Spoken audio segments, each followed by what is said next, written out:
Today I want to give you one tool only, that will at least create some peace within you when the debates are taking place.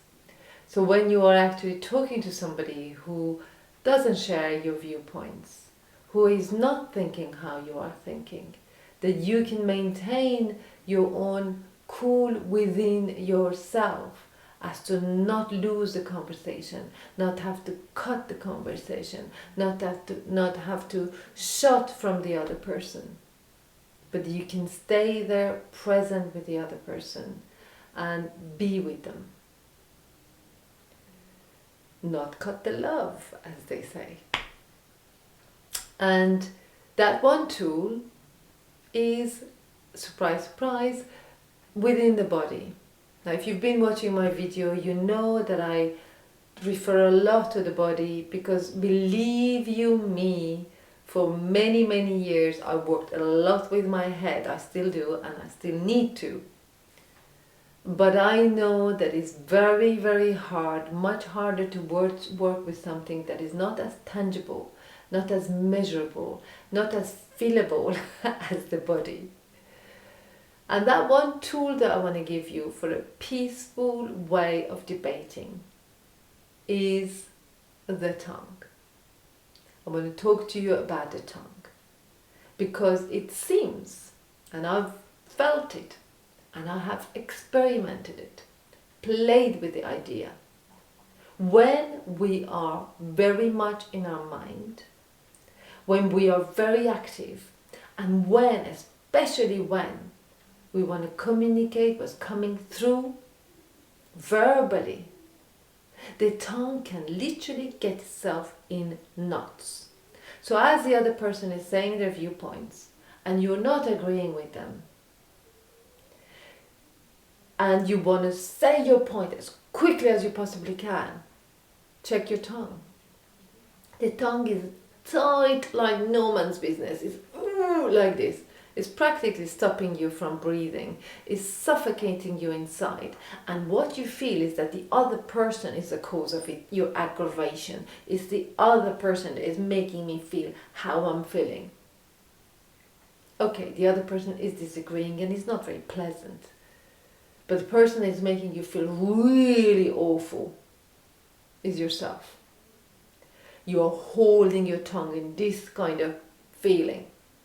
If you can, and I do that, I do not ever say anything here that I don't practice myself. Doesn't mean that the debates end up with rainbow colors of flowers around. Trust me, they don't.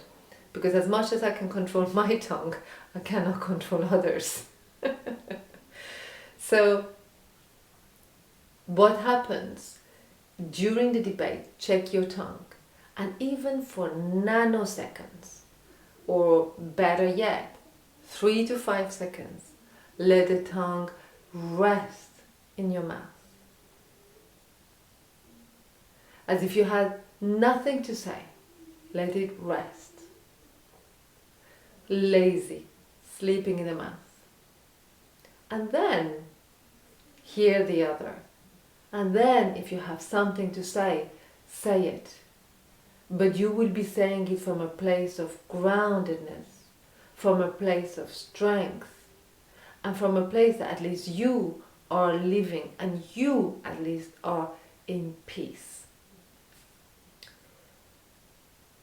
Because the biggest thing, and I really believe that, I really truly believe that, war starts here.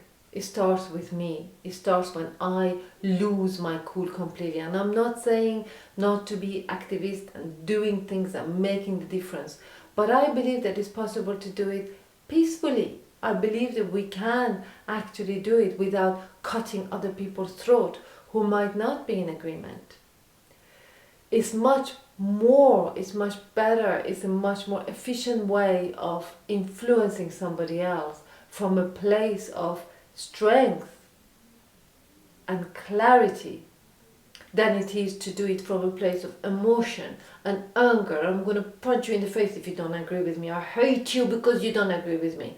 That doesn't usually work out really well. coming from the place of peace works much better. So that's the one thing I wanted to talk to you about. Obviously about debates, there's 100,000 things, topics or issues that can be discussed, but this is what I wanted to leave you with. When you're talking to somebody, check your tongue, let it relax, soften, and at least one person might be in a better place than two people being like together. Okay? I hope that you enjoy the video, and if you do any of these things and they work for you, please, I appreciate that you write a comment, purely because if somebody else sees that it works for you, it might encourage them to do the same. Okay, lovely. Thank you and speak to you